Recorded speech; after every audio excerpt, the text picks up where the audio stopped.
Biology तो हम लोग का समाप्त हो गया और आज है कुछ प्रकाश के परावर्तन।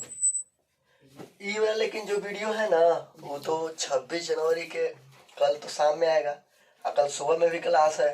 लाइव बोले है ना, कल सुबह में लाइव क्लास है। यहाँ तो सब सीट फुल रहेगा तो यहाँ आने का जगह नहीं रहेगा क्या? यहाँ कोई ठीक करे होगे, एक दो को आएगा तो अच्छा भी नहीं लगेगा, तो इसलिए आराम से घर ही बैठ करके देखना। आज फिजिक्स का पहला चैप्टर जो है उसका नाम क्या है? प्रकाश का परावर्तन। अब बढ़िया से सुनना इसके बारे में।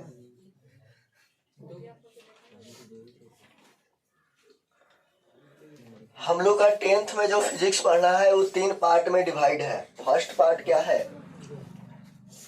जनरली 2 पार्ट में ही बोल सकते हो। 2 पार्ट में हम लोग का फिजिक्स जो है डिवाइड है। पहला जो फिजिक्स का पार्ट पढ़ना है वो लाइट का पार्ट पढ़ना है और दूसरा पढ़ना है करंट का पार्ट। लाइट के पार्ट में तुम्हारा 3 चैप्टर आता है, प्रकाश का प्रवर्तन, प्रकाश का अपवर्तन तथा मानव नेत्र। ये 3 को चैप्टर लाइट से रिलेटेड है। उसका करंट से रिलेटेड है विद्युत धारा के चुंबकीय प्रभाव और ऊर्जा के स्रोत। ये 3 को चैप्टर करंट से रिलेटेड है। यानी कि फिजिक्स का जो 6 चैप्टर है 2 पार्ट में डिवाइड है, इसलिए हम 2 पार्ट में पढ़ाए हुए थे। 3 चैप्टर को पहले पढ़ा दिए थे, 3 चैप्टर को बाद में पढ़ाए थे। इसीलिए लाइट का सेक्शन आज शुरू होगा। तो प्रकाश का परावर्तन समझने से पहले सबसे पहले लाइट के बारे में कुछ समझना होगा। तो लाइट के बारे में बढ़िया से समझना। अच्छा ये बताना, हम लोग को जब कोई भी चीज देखना हो तो हम लोग को देखने के लिए 2 चीजों की आवश्यकता होती है। अच्छा ये बताओ, हम लोग को कोई भी चीज अगर हम देखना चाहते हैं तो हमको देखने के लिए 2 चीजों की आवश्यकता होती है। 3 चीजों की आवश्यकता होती है। पहला मेरे पास आंख होना चाहिए, दूसरा मेरे पास लाइट होना चाहिए और तीसरा जिस सामान को हम देखना चाहते हैं उस सामान होना चाहिए, तभी तो हम देख पाएंगे। जैसे मान लो हम यहाँ पे देखना चाहते हैं कोई एक बर्तन को, अब यहाँ पे बर्तन ही नहीं है तो क्या नजर पड़ेगा? आंख भी है लाइट भी है, नजर ही नहीं पड़ेगा। जैसे मान लीजिए अगर हम बर्तन देखना चाहते हैं, यहाँ पे बर्तन भी हो लाइट भी हो और आंखें ना हो तो नजर पड़ेगा नहीं। और अगर जैसे मान लीजिए आंख भी हो बर्तन भी हो और लाइटें नहीं हो तो यो नजर नहीं पड़ेगा। जैसे रात के समय में अगर कभी उठा होगा तो गिलास खोजने के लिए कभी दीवालवा छूता होगा तो कभी खिड़कियां, इसी ना गेट वही रहता है। हमको भी पता है गेट वही पड़ी है, लेकिन रात में लाइट नहीं होने के कारण पता नहीं चलता है तो हम दीवाल में खोलने लगते हैं, फिर पता चलता है कि नहीं दीवाल है। इसी ना करते हैं, तो रात में सब गड़बड़ होता है। यानी कि कोई भी चीजों को देखने के लिए 3 चीजों की आवश्यकता होती है, आंख की, वस्तु की और लाइट की। तो इसमें सबसे महत्वपूर्ण चीज लाइट है। लाइट के बारे में बता दें, लाइट को हिंदी में प्रकाश कहते हैं। क्लियर? अब देखना, प्रकाश की कुछ कुछ महत्वपूर्ण बातें हैं। दुनिया का जितने भी चीजों हैं उसको एक जगह से दूसरे जगह चलने के लिए माध्यम की आवश्यकता होती है। जैसे साउंड को चलने के लिए माध्यम की आवश्यकता होती है। जैसे यहाँ पे हवा है तभी मेरी बात को तुम सुन पा रहे हो। अगर हम लोहा में बोले जल्दी तुम्हारे पास आवाज जाएगा। जैसे ट्रेन अगर गया से भी खुलती है तो पटरी में कान लगा के सुनोगे तो आवाज तुमको सुनाई देगा, क्योंकि जो धातु होता है वो आवाज का, ध्वनि का सबसे तेज एकदम अथी करता है, स्थानांतरण करता है। इसलिए तुमको आवाज सुनाई देगा, ऐसे ठक ठक ठक ठक आवाज सुनाई देगा। तुम कभी पटरी में आवाज कान लगा करके सुनना। लेकिन गया में ट्रेन बोलेगा यहाँ आवाज सुनाई देगा, तो हवा में उतना ज्यादा आवाज स्थानांतरण नहीं होता है, लेकिन धातु में ज्यादा आवाज स्थानांतरण होता है। तुम खुद सोचो, यहाँ से मेरे को पाइप लगा दे, यहाँ से रामदेव छक तक। अब पाइपुआ में हम धीरे से भी बोलेंगे, किसी का नाम पुकारेंगे अनिसवा रे, तो वो सुन लेगा। अगर वो पाइप में कान लगे लिए रहेगा तो नहीं सुन पाएगा, सुन लेगा। लेकिन अगर धीरे से इसे बोले अनिसवा रे तो वहां सुन लेगा वो। यानी हवा जो होता है उतना स्थानांतरण नहीं कर पाता है, लेकिन ध्वनि का स्थानांतरण सबसे ज्यादा जो करता है वो धातु होता है। लाइट की बात करें तो लाइट के लिए कोई माध्यम की आवश्यकता ही नहीं है। जैसे जैसे माध्यम मिलेगा वैसे वैसे लाइट का स्थानांतरण घटता है। धातु में लाइट और कम जाता है, पानी में भी कम जाता है, हवा में भी कम जाता है। हवा में लाइट का स्पीड कमल है। सबसे ज्यादा लाइट का स्पीड तब रहता है जब कोई माध्यम ही ना रहे, और जब कोई माध्यम ही ना रहे तो उसको निर्वात कहते हैं। यानी कि लाइट का स्पीड सबसे ज्यादा कहाँ पे रहता है? निर्वात में। कितना रहता है? तो 3 लाख किलोमीटर प्रति सेकेंड। 3 लाख किलोमीटर प्रति सेकेंड, यानी 3 गुना 10 के पावर 8 मीटर प्रति सेकेंड। और यदि किलोमीटर की बात करें तो 3 जीरो घटेगा, 5 किलोमीटर प्रति सेकेंड। 3 गुना 10 के पावर 5 किलोमीटर प्रति सेकेंड। और यदि मीटर की बात करें तो 3 गुना 10 के पावर 8 मीटर प्रति सेकेंड। बोलो याद रहेगा कि नहीं याद रहेगा? लेकिन अगर यही निर्वात में जा रहा है तो 3 लाख किलोमीटर प्रति सेकंड के स्पीड से जा रहा है। लेकिन यही बात करें कि पानी में इसका स्पीड कितना हो जाता है, तो पानी में इसका स्पीड हो जाता है 2.4 गुना 10 के पावर 8 मीटर प्रति सेकंड। ये होता है कब? पानी में। लेकिन अगर कांच में बात करें तो कांच में 2 गुना 10 के पावर 8 मीटर प्रति सेकंड। इसको याद रखना होगा, क्वेश्चन हमेशा इससे रिलेटेड पूछता है। निर्वात में प्रकाश की चाल कितनी होती है? बोलो। लाख ऑप्शन में नहीं रहेगा। 3 गुना 10 के पावर 8 मीटर प्रति सेकंड। और जल में कितना रहता है? 2.4 गुना 10 के पावर 8 मीटर प्रति सेकंड। और कांच में कितना रहता है? 2 गुना 10 के पावर 8 मीटर प्रति सेकंड। बोलो यहाँ तक सभी को क्लियर है? पक्का? अब आगे चले। अब सुनना। अब हाँ जल में 2.25 हाँ 2.2। अच्छा 2.4 हम लिखवा दिए सर। 2.25 रे 2.25 गुना 10 के पावर 8 मीटर प्रति सेकंड। बोलो यहाँ तक क्लियर है कि दिक्कत? अब समझना आगे। अच्छा यहाँ से अगर लाइट को हम निर्वात में बारे तो कितना क्या स्पीड से जाता है? 3 गुना 10 के पावर। पानी में बारेंगे कितना जाएगा? 2.25 गुना 10 के पावर 8 मीटर प्रति सेकंड। लाइट को मारोगे समुद्र एरिया में, अगर किसी को लाइट को मारोगे तो समुद्र में कितना नीचे तक जाएगा? तो 200 मीटर तक अंदर तक जाता है लाइट। याद रखना। सूर्य का जो प्रकाश होता है समुद्र में अधिकतम 200 मीटर की गहराई तक जाता है। 200 मीटर की गहराई तक सूर्य का लाइट दिखाई पड़ेगा। 200 मीटर के बाद समुद्र में पूरा अंधेरा छा जाता है। एक ठोप भी उजाला नहीं रहेगा, एक ठोप उजाला नहीं। जैसे ऐसे मान सकते हो पूरा रूम का ऐसा में तो पानी मनी कहीं से चल ही आएगा। रात के समय में पूरा रूम सबको बंद कर दो, लाइट बुता दो, एकदम जैसन अंधेरिया एकदम रात रहता है उस तरह से समुद्र में हो जाता है। यानी 200 मीटर के बाद अगर चर्चा करेंगे तो समुद्र में लाइट नहीं होता है। तो ये बताओ समुद्र में लाइट अधिकतम कितना दूरी तक जा सकता है? 200 मीटर। यहाँ तक क्लियर की दिक्कत? लाइट जब भी आता है तो सूर्य से जो लाइट निकलती है, इसके बारे में कुछ कहानी को सुना दे। सूर्य से जो लाइट निकलती है और पृथ्वी पर आती है तो सूर्य से पृथ्वी तक लाइट को आने में सभी को पता है 8 मिनट 20 सेकंड का समय लगता है। पता है कि नहीं पता है? सूर्य से पृथ्वी तक लाइट को आने में कितना समय लगता है? 8 मिनट 20 सेकंड। सब क्वेश्चन को याद रखना, ऑब्जेक्टिव कोई भी पूछ सकता है कि सूर्य से पृथ्वी तक आने में 8 मिनट 20 सेकंड का समय लगता है, जिसकी दूरी 14 करोड़ किलोमीटर है। कितनी है? 14 करोड़ किलोमीटर। 15 करोड़ है। अच्छा, यानी कि सूर्य से पृथ्वी की दूरी औसतन ही मापा गया है 15 करोड़ किलोमीटर है, जो कि आने में 8 मिनट 20 सेकंड का समय लगता है। इसको सेकंड में कन्वर्ट करोगे तो 500 सेकंड आएगा ना? यानी कि सूर्य से पृथ्वी की दूरी 15 करोड़ किलोमीटर, आने में 8 मिनट 20 सेकंड। लेकिन इस सूर्य के केंद्र से सूर्य से बाहर निकलने में ही 20 वर्ष का उम्र लग जाता है। ये दूरी हालांकि कम है। सूर्य में लाइट जो बना है सूर्य के केंद्र से सूर्य से बाहर निकलने में 20 वर्ष का समय लगता है, और उसको जब निकल गया तो यहाँ आने में 8 मिनट का समय लगता है। यानी जो लाइट अभी सूर्य से तुम देख रहे हो वो 20 वर्ष पहले ही सूर्य में से निकला था, जो कि अभी आया है तुम्हारे जन्म कर्म के पहले। ओती घड़ी निकला था तो लेटवा के अब देख रहे हो। यानी कि सूर्य के, तो याद रखना कि सूर्य के केंद्र से सूर्य के बाहर निकलने में लाइट को कितना उम्र लग जाता है? 20 वर्ष लग जाता है। लेकिन उसी लाइट को पृथ्वी तक आने में कितना समय लग जाता है? 8 मिनट 20 सेकंड। तो ये सब कुछ कॉन्सेप्ट है, इसको याद रखोगे। बोलो क्लियर है यहाँ तक? तो लाइट, और सुनो, लाइट जब भी आता है तो लगातार नहीं आता है, टुकड़ों में आता है। लाइट जब भी आता है तो टुकड़ों में आता है, और इस टुकड़ों को हम लोग फोटोन कहते हैं। क्या कहते हैं? प्रोटॉन नहीं, फोटोन। प्रोटॉन अलग चीज है, फोटोन अलग चीज है। तो लाइट जो होता है पैकेट के रूप में होता है, और उस पैकेट को हम लोग क्या कहते हैं? फोटोन। बोलो यहाँ तक क्लियर की दिक्कत? फोटोन के बारे में बहुत ज्यादा चर्चा होगी। परमाणु संरचना एगो चैप्टर पढ़ना है 11th क्लास में, उसमें फोटोन का बहुत ज्यादा चर्चा होगा। तो याद रखना कि सूर्य से पृथ्वी तक आने वाली जो सूर्य की किरणें होती है वे पैकेट के रूप में आता है, और उस पैकेट को हम लोग क्या कहते हैं? फोटोन। तो यहाँ तक इस बात को क्लियर सभी लोग को है? किसी को कोई दिक्कत? अब चलते हैं इसके बारे में, प्रकाश के परावर्तन के बारे में। प्रकाश का कुछ कुछ गुण है। प्रकाश के इस जो प्रकाश का इंट्रोडक्शन है उसके बारे में समझ गए ना, लाइट का इंट्रोडक्शन।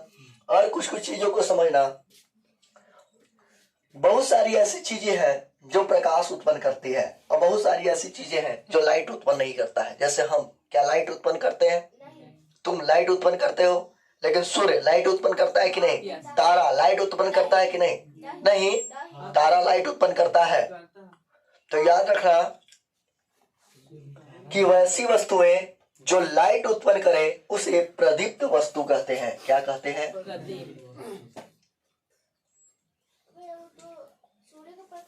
चुप रहो, चंद्रमा चमकता है, तारा नहीं।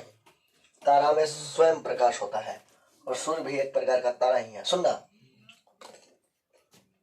वह वस्तुएं जिसमें लाइट खुद व खुद होती है, जो लाइट उत्पन्न करता है, उसको हम लोग क्या कहते हैं? प्रदीप्त वस्तु। और जो लाइट उत्पन्न नहीं करता है उसे क्या कहते हैं? तो यहाँ तक क्लियर की दिक्कत? प्रदीप्त वस्तु क्या है? तो वैसी वस्तु जो लाइट उत्पन्न करता है उसे प्रदीप्त वस्तु कहते हैं, और वैसी वस्तु जो लाइट उत्पन्न नहीं करती है उसे अप्रदीप्त वस्तु कहते हैं। एग्जाम्पल के लिए तो आपको नहीं लगता है कि कुछ बताना होगा। प्रदीप्त वस्तु में सभी लोग जानते होंगे, ललटेन, ढिबरी, मोमबत्ती, अगरबत्ती। अगरबत्ती बार के पढ़ते हैं ना? मोमबत्ती बार के पूजा करते हैं ना? किसे? अगरबत्ती, मोमबत्ती, लालटेन, ढिबरी जितना है, उसके बाद सूर्य, फिर और क्या हो गया रे? तारा। ये सब प्रदीप्त वस्तु। कुर्सी, टेबल, बेंच, मार्कर, फोन, ये सब जितना भी है वो सब क्या हो जाएगा? अप्रदीप्त वस्तु। तो ये बताओ, प्रदीप्त वस्तु और अप्रदीप्त वस्तु सभी को समझ में आया? चलो अब देखना, प्रकाश का और कुछ कुछ गुण है। जैसे देखोगे, जैसे एक लाइट निकलता है, एक चीज को याद रखना, लाइट जब भी निकलता है तो अकेले नहीं। अकेले जब लाइट जब भी निकलेगा तो अकेले नहीं, अपने पूरे झुंड में निकलता है, इधर इधर इधर पूरे झुंड में। तो जब लाइट इस तरह से झुंड में निकले तो लाइट के प्रकाश के किरणों के समूह को किरण पुंज कहते हैं। क्या कहते हैं? यानी कि लाइट का प्रकाश के जो किरण होता है उसके समूह को हम लोग क्या कहते हैं? किरण पुंज। बोलो यहाँ तक क्लियर है सभी को? बोलो रोहित, किरण के समूह को क्या कहते हैं? पुंजन कहते हैं ना? किरण पुंज कहते हैं, गधा, पुंजन नहीं कहते हैं। यानी कि प्रकाश के किरण के समूह को किरण पुंज कहते हैं। और यही किरण पुंज यदि एक जगह से, जैसे हम टॉर्च बारे, और यदि हम मोबाइल का टॉर्च बारे तो मोबाइल का टॉर्च चारों पट्टी छितरा जाता है। छितराता है कि नहीं छितराता है? तो अगर एक जगह से बहुत ज्यादा छितरा जाए, एक जगह से बहुत ज्यादा छितरा जाए, तो उसे हम कहते हैं अपसारी किरण पुंज। क्या कहते हैं? अपसारी किरण पुंज। अपसारी किरण पुंज क्या होता है? तो अपसारी किरण पुंज का मतलब है कि एक जगह से बहुत जगह छितरा जाए। ऐसे जैसे अगर हम लाइट को बारते हैं, मोबाइल के लाइट को, तो चारों पट्टी छितरा जाता है, इसे हम कहते हैं अपसारी किरण पुंज।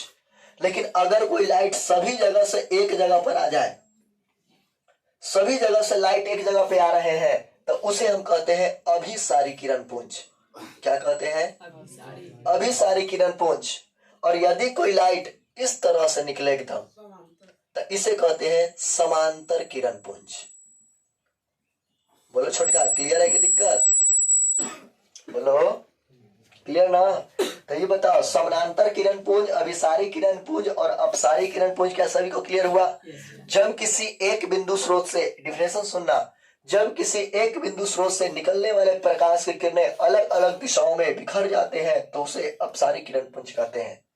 और जब अलग अलग दिशाओं से आए हुए किरण एक जगह पे मिलते हैं तो उसे अभिसारी किरण पुंज कहते हैं। और जब बहुत सारे किरण पुंज एक दूसरे के समानांतर गति कर रहे हो तो उसे समानांतर किरण पुंज कहते हैं। बोलो हार्ड है? बोलो। तो क्या यहाँ तक सभी को क्लियर है? पक्का? अब देखना लाइट का गुण क्या है। अगर हम यहाँ से लाइट मारे, टॉर्च मेरे पास है, और यहाँ से अगर हम टॉर्च को मारे तो दो तरीका हो सकता है, या तो लाइट वाइज के पार कर जाए या तो लाइट वाइज को रिटर्न कर दे। यही ना हो सकता है। अगर लाइट यहाँ से मारेंगे तो पॉसिबिलिटी है कि लाइट वाइज के पार कर जाए। अब कब पार करेगा? जब यहाँ शीशा रहेगा तब। क्या अभी पार करेगा लाइट ऊपर? तो यहाँ से मारेंगे तो दो कॉन्सेप्ट बन रहा है, या तो लाइट उस साइड पार कर जाए, या तो यहाँ से मारे तो लाइट पार ना करे बल्कि रिटर्न हो जाए। तो ये दो ही चीज पढ़ना है। एक जब पार कर जाए तो अपवर्तन, अब पार ना करे तो परावर्तन। यही दो चीज का हमने पढ़ना है दोनों चैप्टर में। तो हमने का पहल का चैप्टर में यही पढ़ना है क्या से लाइट मारे तो लाइट उस साइड पार ना करे बल्कि रिटर्न हो जाए। जैसे अभी किसी के पास फोन है यहाँ पे यार, लाइट उठ कुछ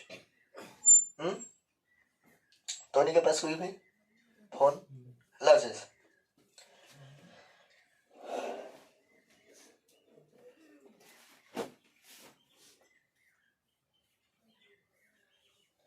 जैसे देखो, अगर हम यहाँ पे लाइट को मारते हैं इस तरीका से, तो अगर हम लाइट को मारे, अभी तो लाइट के कारण, सबके कारण दिखाई नहीं दे रहा होगा, लेकिन अगर हम यहाँ से लाइट को मारे तो ये लाइट इधर की ओर रिटर्न होता है। और ये तुमको कब दिखेगा? तो एक अंधेरा रूम जब हो तो इसको मार के देखना, इधर पूरा इंजोर हो जाएगा। यानी कि दुनिया का जितने भी वस्तु है उनमें गुण है लाइट को रिटर्न करने की। और इसीलिए हम किसी चीजों को देख पाते हैं, क्योंकि जब हम किसी चीजों को देखते हैं तो जब हम लाइट मारते हैं, कभी ऐसे देखा होगा हमको अंधेरा में अगर बर्तन ढूंढना हो तो हम टॉर्च मार के बर्तन पर मारते हैं कि आँखिया पर? आँखिया पर मारते हैं ना? कहाँ मारते हैं? क्योंकि हमको पता है कि बर्तन पर मारेंगे तो बर्तनवा से रिटर्न होके हमारा जो लाइट है वो कहाँ आएगा? आँखिया पर, जो कि दिखाई पड़ेगा। और डायरेक्ट आँखिया पर मारोगे तो आँखिया में गुणे नहीं है रिटर्न करने का। और पढ़ाएंगे हम मानव नेत्र चैप्टर में कि मानव नेत्र में कोराइड होता है, वो कोराइड जो होता है प्रकाश के अवशोषित कर लेता है, वो रिटर्न हो भी नहीं देता है। लेकिन बाकी सब जितने भी वस्तु हैं वो वस्तु को रिटर्न करने की गुण होती है। तो उसमें अगर मारोगे तो रिटर्न करता है, और इसीलिए वो लाइटवा रिटर्न होके कहाँ पड़ जाता है? आंख पर, जिससे हम उस वस्तु को देख पाते हैं। यानी दुनिया के जितने भी चीजें हैं सब में रिटर्न करने की शक्ति है आंख को छोड़ करके। इसीलिए तो वैज्ञानिक दुनिया का हर एक चीज को बना चुके हैं केवल आंख को छोड़ा के। आज तक एक आंख नहीं बना किसी से, लेकिन दुनिया का हर एक वस्तु बन गया है। अगर कोई बता दे कि कॉर्निया नाम का चीज अगर बना ले तो नहीं बना है आज तक साइंटिस्ट लोग से। एक बीमारी होती है रंग वर्धता का, कलर ब्लाइंडनेस, उस बीमारी का इलाज आज तक पॉसिबल नहीं हुआ वैज्ञानिकों से। तो आंख ऐसा चीज है, ये बहुत ही नाजुक चीज है आंख, इसको बचा के रखना होगा। इस एक बार डैमेज हो गया तो इसका इलाज ही नहीं है, समझ लो। वैज्ञानिक कितना भी तरक्की कर ले इसके बारे में अभी तक तरक्की नहीं कर पाए हैं जहां तक अभी साइंस पहुंचा है। तो एक चीज को याद रखना कि ये जो लाइट है, दुनिया का जितना भी चीज है सभी में लाइट रिटर्न करने की शक्ति होती है। और इसका डिफिनेशन सुनना, जब किसी सतह पर हम लाइट को मारते हैं तो वह सतह प्रकाश को परावर्तित कर देता है, रिटर्न कर देता है। इसी गुण को प्रकाश का परावर्तन कहते हैं। प्रकाश का परावर्तन क्या होता है? तो जब किसी बिंदु स्रोत से आने वाली प्रकाश किरणें किसी सतह से टकराकर वापस लौट जाती है। फिर से सुनना डिफिनेशन, जब किसी बिंदु स्रोत का मतलब होता है टॉर्च, लाइट, कुछ भी हो सकता है। जब किसी बिंदु स्रोत से आने वाली प्रकाश की किरणें किसी सतह से टकराकर वापस लौट जाती है तो प्रकाश के इस घटना को प्रकाश का परावर्तन कहते हैं। बोलो क्लियर की दिक्कत? क्लियर है ना? तो प्रकाश का परावर्तन कोई डेफिनेशन सुना सकते हो? जब किसी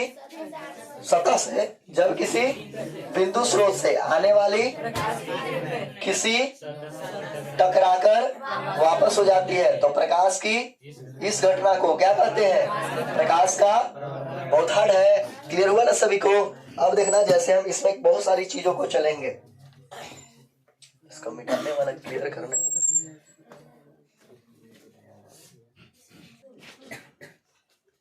आगे सुनना, जैसे हम किसी चीज पे लाइट मारे तो वो क्या करता है? देखेंगे उन्हें बॉक्सिंग लड़ी थे, अरे बौढ़ा चल जो उन्हें खेत है ललित रह। चलो इधर से अगर हम किसी चीज पे लाइट मारे तो लाइट को क्या कर देता है? रिटर्न कर देता है।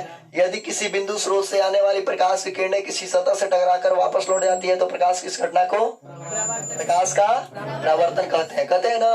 जैसे मान लीजिए ऊपर से कोई किरण आ रही है, नीचे कोई चीज है, कौची है आई डोंट नो, इसके बारे में पढ़ेंगे।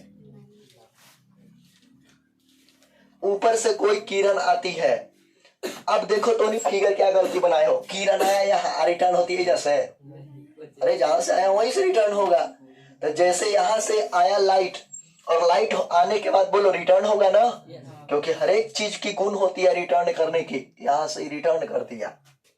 तो सुनना, जब कोई किरण आती है तो आने वाले को आपतित किरण और जाने वाले को ये मत बोलना आने वाले को आपतित किरण और जाने वाले को जापतित किरण, नहीं, आने वाले को आपतित किरण और जाने वाले को परावर्तित किरण। क्लियर? यानी कि जब किसी बिंदु स्रोत से कोई किरणें आती है तो उस किरण को आपतित किरण कहते हैं। कौन सी किरण कहते हैं? बोलो, ये सब रट्टा मारे की चीज है, ये सब रट्टा मारे गधई वाला काम है और क्या। और सुनो, और जब और आपतित किरण किसी सतह से टकराकर वापस लौटती है तो वापस लौटने वाली किरण को परावर्तित किरण कहते हैं। बोलो, हार्ड है कि दिक्कत? हार्ड है। अब कहते हार्ड। आपतित किरण क्या है? जब किसी बिंदु स्रोत से आने वाली प्रकाश की किरणें को आपतित किरण कहते हैं, और आपतित किरण किसी सतह से टकराकर लौटती है तो उस किरण को परावर्तित किरण कहते हैं। और इसके बीच इस सतह है ना, इस सतह दिख रहा है ना, इस सतह के बीच अगर 90 डिग्री का कोण खींचना है तो इस सतह के बीच 90 डिग्री प्रकाश लाए हो तो इस सतह के बीच, चलो हम हाथ में से खींच देते हैं, नापना 90 डिग्री होगा। तो इस सतह से अगर 90 डिग्री खींचोगे, ऐसा ही ना होगा, 90 डिग्री बन रहा है 90। तो अगर इस सतह से 90 डिग्री का कोण अथी खींचोगे लाइन, तो इसको हम लोग कहते हैं अभिलंब। क्या कहते हैं?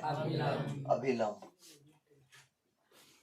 अभिलंब, हाँ 90 डिग्री। चल देखो गिरीश सर, देखो ऊपर, आपतित किरण क्या होता है? तो जब किसी बिंदु स्रोत से कोई किरणें आती है तो उस किरणों को, और आपतित किरण किसी सतह से टकराकर जिस मार्ग पे लौट जाती है उसे परावर्तित किरण। बीच में खींचे गए चिन्ह को अभिलंब। और सुनना, और इसको कहते हैं आपतित किरण जिस बिंदु पर आती है, यही बिंदु पर आया है ना, आपतित किरण जिस बिंदु पर आया है इसे कहते हैं आपतन बिंदु। क्या कहते हैं? आपतन। क्लियर? आपतित किरण जिस बिंदु पे आती है उस बिंदु को हम लोग क्या कहते हैं? आपतन बिंदु। एकदम यहाँ से फिगर देख के करते चलोगे, कोई हार्ड नहीं लगेगा। अब देखना आगे, सुनो सभी लोग, आपतित किरण, अभिलंब, यही कुछ है, परावर्तित किरण। ऊपर देखो, ऊपर ऊपर ऊपर, आपतित किरण, अभिलंब, यही कुछ है। तो आपतित किरण और अभिलंब, आपतित किरण और अभिलंब, इसके बीच कोई कोण बन रहा है कि नहीं? आपतित किरण और अभिलंब के बीच बने हुए कोण को आपतन कोण कहते हैं। क्या कहते हैं? और आपतन कोण को सूचित करते हैं आई से। कुछ से? आई क्या है? आपतन। ये सब चीज याद रहेगा कि नहीं याद रहेगा? तो आपतित किरण और अभिलंब के बीच बने हुए कोण को कहते हैं परावर्तित किरण, परावर्तन कोण, अपवर्तन कोण, आपतन कोण, निर्गत कोण, इनमें से कोई नहीं। आपतन कोण ऑप्शन नहीं दिए थे, हम दिए थे, अपवर्तन दिए थे, हम बोले थे परावर्तन कोण, अपवर्तन कोण। हम बताते हैं परावर्तन कोण, अपवर्तन कोण, निर्गत कोण, इनमें से कोई नहीं, हम नहीं बोले थे। इनमें से कोई नहीं बोले है। अच्छा ठीक। अच्छा ये बताना, ज्यादा बकवास नहीं, क्या सबूत तो है कि ना। तो सुनना, अरे सुनो, यानी आपतित किरण और अभिलंब के बीच बने हुए कोण को कौन सा कोण कहते हैं? आपतन कोण। इसे डिनोट केकरा से? आई से। और सुनो, परावर्तन कोण और अभिलंब के बीच जो कोण बनता है इसे कहते हैं परावर्तन कोण। कौन सा कोण? और इसको सूचित करते हैं आर से। कुछ से? यानी इसको कौन सा कोण कहोगे? परावर्तन कोण। तो बोलो यहाँ तक दिक्कत? प्रकाश के अधिकांशतः गुण हम लोग पढ़ चुके हैं। अब आधा से ज्यादा सेक्शन ही खत्म हो चुका है, समझ लो, आधा से ज्यादा सेक्शन ही खत्म हो गया ये वाला चैप्टर। इसमें कुछ है नहीं इस चैप्टर में। अच्छा, फिजिक्स स्टार्ट किए थे तो इस चैप्टर में 1.5 महीना का टाइम लगाए थे, एकदम में स्लो चल रहे थे उस टाइम। ये इतना जो पढ़ाया है ना 20 मिनट में, ये इतना पढ़ावे में 5 दिन का समय लगाए थे, 5 क्लास लगाए थे इतना पढ़ाने में। पहले का दिन तो खाली प्रकाश के गुण बताए थे, फोटोन, प्रकाश की 40 जो होता है ना शुरू में 2 मिनट में, वो उसको पढ़ाने में 1 दिन लगाए थे। न ऐसा नहीं होगा, जैसे इस बार हुआ है ना, जितना टाइम लगा के वैसा ही होगा, एकदम आराम आराम से। ई पढ़ाने में अगला साल भी 5 साल लगाएंगे, यू साल मैंने 5 दिन लगाएंगे। तो देखो तो एग्जाम, चलो अरे रिवीजन सुनो, तो रिवीजन है तो फास्ट नहीं होगा। अगर कोई चैप्टर को अगर कोई कहे ना हमको कि 1 महीना के अंदर साइंस पढ़ाना है, तो 1 महीने के अंदर साइंस पढ़ा देंगे। 20 दिन के अंदर केमिस्ट्री जब खत्म कर दिए थे, तो 1 महीने के अंदर साइंस को चाहिए पूरा खत्म करना। देखो है, मैथ खत्म करने में लग जाएगा 1.5 महीना लग जाएगा अगर फास्ट करना हो तो। सुनो, नहीं तो ऐसे तो 8 महीना लग ही जाता है। सुनना, अरे बिंदु स्रोत से आने वाली किरणों को परावर्तन होने के बाद लौटने वाली किरण को, और इसको आपतित किरण और अविलंब के बीच बने कोण को, परावर्तित किरण और अविलंब के बीच बने कोण को, और आपतित किरण जिस बिंदु पर आती है आपतन बिंदु कहते हैं ना। अच्छा, और चीज को समझना, प्रकाश का परावर्तन का डिफिनेशन बोलो तो, किसी बिंदु स्रोत से आने वाली प्रकाश की किरणें किसी सतह से टकराकर क्या हो जाती है, वापस हो जाती है, तो इस घटना को प्रकाश का परावर्तन कहते हैं। बोलो क्लियर की दिक्कत? अब सुनो, इसका कुछ कुछ नियम है प्रकाश का, अरे प्रकाश के परावर्तन का कुछ कुछ नियम है। और नियम क्या है जो सुनना, प्रकाश के परावर्तन के 2 नियम है। कितने नियम? पिछला बार ऑब्जेक्टिव क्वेश्चन आया था, प्रकाश के परावर्तन के कितने नियम है? 2 नियम। इस बार आएगा प्रकाश के परावर्तन के कितने नियम है, तो भी 2 नियम होता है। तो ये बताओ प्रकाश के परावर्तन के कितने नियम होते हैं? 2 नियम। सुनो, प्रकाश के परावर्तन का पहला नियम क्या है, देखो, आपतित किरण, परावर्तित किरण तथा अभिलंब, ये तीनों एक ही तल में है, तीनों अलग अलग तल में नहीं है, तीनों एक ही तल में है ना।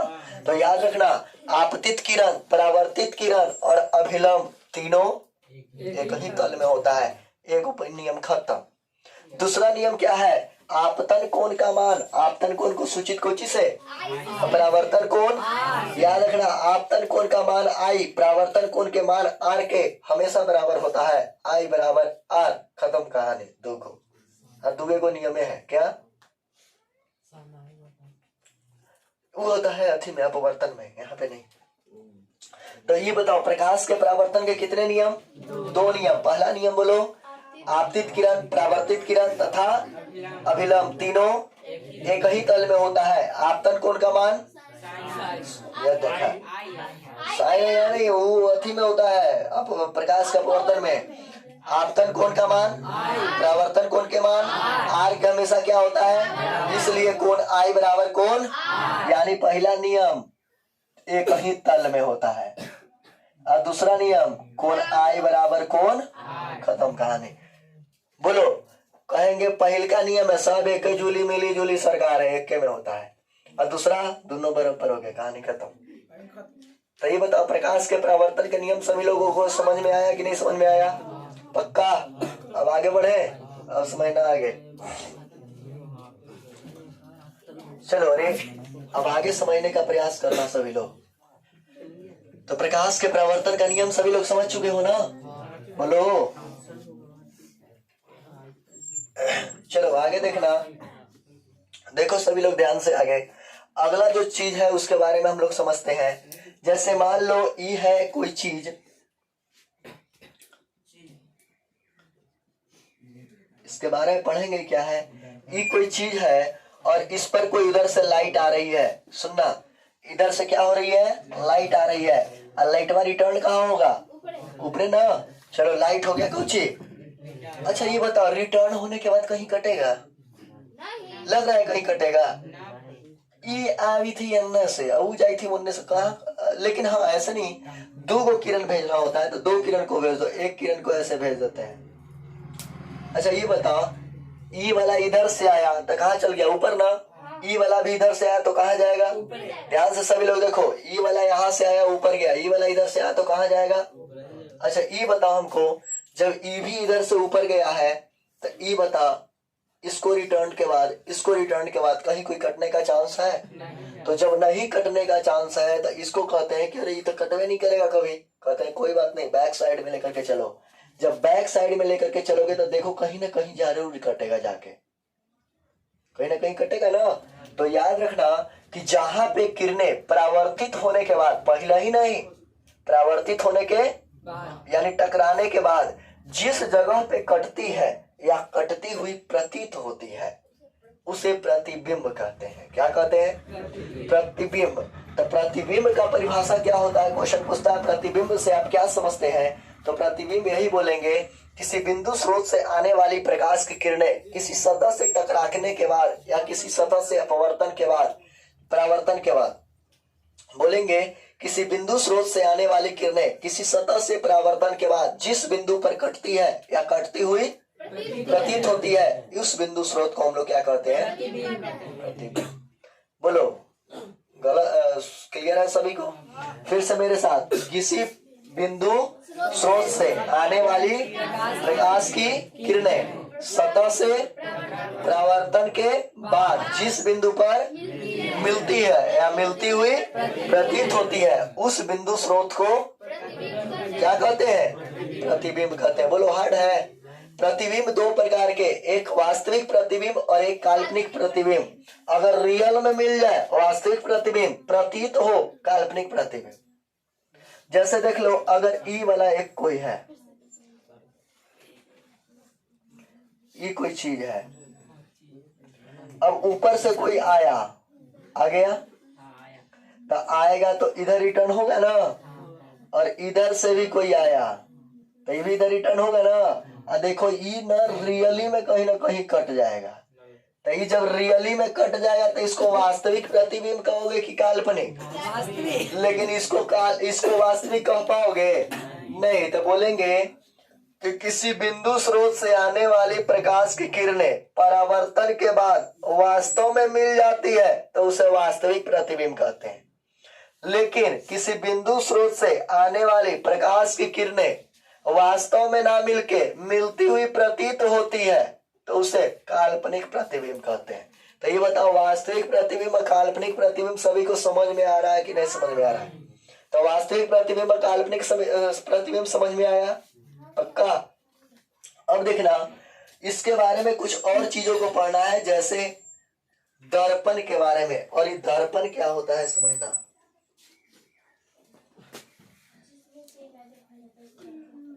दर्पण देखे हो सभी लोग? आईना, देखो आईना, उसी को क्या कहते हैं? दर्पण। तो दर्पण क्या होता है सुनना। कैसे था इसका? जिसका एक भाग कलई किया रहे वैसी ना, और दूसरा सतह क्या हो? परावर्तक हो। सुनना, दुनिया की वो सारी वस्तुएं जिसमें एक सतह पे दिखाई पड़े, यानी एक सतह परावर्तक हो यानी रिटर्न करने वाला हो, जैसे ई कोई, अच्छा जैसे कोई एक ऐनक ले, ई देखो, इसमें फेस देखोगे तो तुम्हारा फेस दिखाई पड़ेगा, इसमें अगर फेस देखोगे तो फेस दिखाई तुम्हारा पड़ेगा। इसमें क्या है कि ई वाला सतह जो है परावर्तक सतह है। परावर्तक का कहने का मतलब क्या है? इस पर लाइट मारोगे तो रिटर्न करेगा बहुत ज्यादा, तो इसको कहते हैं परावर्तक सतह। और इधर वाले भाग को कहेंगे कि कलई करल है, जैसे करेगा लेकिन बहुत कम मात्रा में करेगा। जैसे ऐनक है मेरे पास, और ऐनक के पीछे में देखोगे तो या तो कवर लगल रहता है या तो रेड रंग के, ग्रीन रंग के पेंट करल रहता है ना। तो अगर पीछे रेड रंग के या ग्रीन कलर के पेंट किया हुआ है तो उसी को कहते हैं कलई किया हुआ। और आगे वाले भाग को कहते हैं परावर्तक सतह। कुछ कहते हैं परावर्तक सतह। तो अगर पीछे भी लाइट मारोगे तो रिटर्न होगा, लेकिन उतना मात्रा में रिटर्न नहीं होगा, और आगे वाला होता है वो ज्यादा मात्रा में रिटर्न करता है। तो इसीलिए कहते हैं दुनिया की वो सारी पदार्थें, वो सारी वस्तुएं जिसका एक भाग परावर्तक हो तथा दूसरी भाग कलई किया रहे, उसको हम लोग क्या कहते हैं? दर्पण। बोलो, क्लियर की दिक्कत? दर्पण क्या है समझ में आया? दर्पण क्या है? तो दुनिया की वो पदार्थ जिसका एक भाग क्या हो? परावर्तक, और दूसरा भाग कलई किया हो, उसको हम लोग क्या कहते हैं? परावर्तक। उसको हम लोग क्या कहते हैं? दर्पण। क्या कहते हैं? दर्पण को कहते हैं मिरर। उसको हम लोग क्या कहते हैं? हाँ, दर्पण। तो दर्पण का मतलब होता है कि एक भाग कलई किया रहे और एक भाग परावर्तक हो, तो उस पदार्थ को हम लोग दर्पण कहते हैं। दर्पण दो प्रकार का होता है। पहला होता है समतल दर्पण, पहला होता है समतल दर्पण और दूसरा होता है गोलीय दर्पण। बोलो क्लियर की दिक्कत? पहला होता है समतल दर्पण और दूसरा होता है गोलीय दर्पण। तो बहुत ही बढ़िया चीज है समतल दर्पण और गोलीय दर्पण, इसके बारे में बढ़िया से समझना। समतल दर्पण क्या होता है? तो समतल दर्पण को, अच्छा समतल दर्पण समझाने का पहले थोड़ा सा प्रतिबिंब में चलते हैं। प्रतिबिंब को थोड़ा सा बढ़िया से और समझ लेते हैं। प्रतिबिंब का कोई डिफिनेशन बोलो तो, याद हुआ तो? किसी बिंदु स्रोत से आने वाली प्रकाश की किरणें किसी सतह से परावर्तन के बाद जिस बिंदु पर मिलती है या मिलती हुई प्रतीत होती है। बोलोगे तो बोलने से क्लियर होता है, घर याद करने की जरूरत नहीं पड़ता है। मिलती है या मिलती हुई प्रतीत होती है, उसको हम लोग क्या कहते हैं? प्रतिबिंब। प्रतिबिंब दो प्रकार के, वास्तविक प्रतिबिंब और वास्तविक प्रतिबिंब क्या है? तो बिंदु स्रोत से आने वाली प्रकाश की किरणें परावर्तन के वास्तव में मिली जुली सरकार बना ले तो उसको क्या कहते हैं? वास्तविक प्रतिबिंब। लेकिन किसी बिंदु स्रोत से आने वाली प्रकाश की किरणें परावर्तन के वास्तव में ना मिलके काल्पनिक रूप से मिलती हुई प्रतीत होती है तो उसको हम लोग क्या कहते हैं? काल्पनिक प्रतिबिंब। अच्छा ये बताओ, ये देखो, इसमें परावर्तक सतह ऊपर वाला है कि नहीं? जैसे भी हम ऐसे लिखे तो समझ आ रहा है कलई करल है। कौन सी करल है? तो ये देखो इसका एक भाग कलई करल है, एक भाग परावर्तक है, लाइट को रिटर्न कर रहा है। तो ये बताना इसको हम लोग क्या कहेंगे? क्या कहेंगे इसको? अभी पढ़ा रहे थे कि एक भाग कलई रहे दूसरा भाग परावर्तक रहे तो उसको क्या कहते हैं? दर्पण। तो याद रखना कि ये वाला जो दिया हुआ है ये दर्पण है, एक भाग कलई करल है दूसरा भाग कुछ है परावर्तक है। लाइट आया, लाइट को रिटर्न किया, इसका प्रतिबिंब कहाँ बन रहा है? पीछे बन रहा है ना। अब देखना इसका, देखना इसको हम लोग क्या कहेंगे? ऊपर देखो सभी लोग, इसको हम लोग क्या कहते हैं? इसको भी तो दर्पण ही कहेंगे ना। ये बताओ, एक भाग परावर्तक है, लाइट को रिटर्न कर रहा है, दूसरा भाग कुछ है कलई किया था, एक भाग कलई किया रहे दूसरा भाग रिटर्न करे तो उसको हम लोग क्या कहते हैं? दर्पण। और सुनना, दर्पण में लाइट अथी कर रहा है, ये प्रतिबिंब रियल में बन रहा है ना। ये बताओ, ये जो रियल प्रतिबिंब बनता है दर्पण के आगे बन रहा है कि दर्पण के पीछे बन रहा है? दर्पण के आगे। लेकिन अगर इसको देखा जाए, ये वाला देखा जाए काल्पनिक वाला के, तो काल्पनिक वाला आगे बन रहा है कि पीछे बन रहा है? तो याद रखना वास्तविक प्रतिबिंब जो होता है वो दर्पण के आगे बनता है, जबकि काल्पनिक प्रतिबिंब दर्पण के पीछे बनता है। बोलो क्लियर की दिक्कत? और इसके बारे में आगे पढ़ेंगे, उस तरीका से हमको मिलते जाएगा। तो इसको एक चीज को याद रखना, वास्तविक प्रतिबिंब हमेशा उल्टा रहता है। कैसा रहता है? वास्तविक प्रतिबिंब हमेशा ऑलवेज उल्टा रहेगा और काल्पनिक प्रतिबिंब हमेशा क्या रहता है? अच्छा, हम अपने ऐनक में तस्वीर को देखते हैं तो हमारा तस्वीर कैसा दिखाई पड़ता है? सीधा कि उल्टा? सीधा दिखाई देता है, उल्टा नहीं। क्यूट दिखाई देता है, सही में। तो ये बताओ, अगर अरे गोबर लगा कर जाएगा तो दिखाई देगा। अब पूछो ना। अरे फोन वाला फिल्टर लगा के ना कर रहे हैं, सीधे ऐनक में ये वाला फोन में ऐसे कहता है तो फोन मांगे। चलो अरे देखो, यानी कि अगर कोई मेरे पास ऐनक है और ऐनक में अगर हम देखेंगे तो क्या मेरा मुड़िया नीचे और पैरवा ऊपर शो करेगा? बोलो, पैरवा नीचे, पैरवा ऊपर और मुड़िया नीचे शो करेगा? नहीं, जैसे हम खड़ा है उसी तरह से। हाँ, दाएं बाएं उल्टा दिखाता है, दाया वाला दिखाएगा बाया साइड, बाया वाला दिखाएगा। अगर तुम ऐसे रख करके ऐनक को खाना खाओगे तो तुमको लगेगा कि हम बाया हाथ से खाना खा रहे हैं, इस तरह से होता है। तो उसको उल्टा नहीं कहते बल्कि उसको पार्श्व क्रम कहते हैं, जिसके बारे में आगे पढ़ाएंगे। पार्श्व क्रम, पार्श्व क्रम में क्या होता है कि दाया वाला बाया तरफ और बाया वाला खाली दाया तरफ चल जाता है, बल्कि उल्टा नहीं होता है, उसको उल्टा नहीं कहते हैं। तो ये बताओ, हम लोग जो तस्वीर देखते हैं घर वाले ऐनक में, सीधा दिखाई पड़ता है कि उल्टा?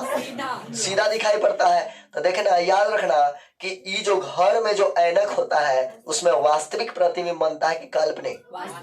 वास्तविक बन रहा है ना। वास्तविक सीधा बनता है, वास्तविक अभी बताया, वास्तविक प्रतिबिंब हमेशा कैसा बनेगा? उल्टा। काल्पनिक हमेशा। तो हम लोग के घर में उल्टा बनता है कि सीधा? उल्टा का तो बने हमने के घर में कैसा बनता है? बिना दिमाग वाला बात मत बोलो, दिमाग लगा के बोलो। तो हम लोग के घर में जो प्रतिबिंब बनता है वो कैसा बनता है? सीधा। जब सीधा बनता है तो कैसा? वास्तविक की काल्पनिक? तो हमारे घर में जो ऐनक होते हैं वो काल्पनिक बनाते हैं कि वास्तविक? क्लियर है सभी को? तो हमारे घर में प्रयोग होने वाले जो ऐनक होते हैं उसमें काल्पनिक प्रतिबिंब बनता है। क्लियर? और चलो इसके बारे में कुछ कुछ चीजों को समझते हैं।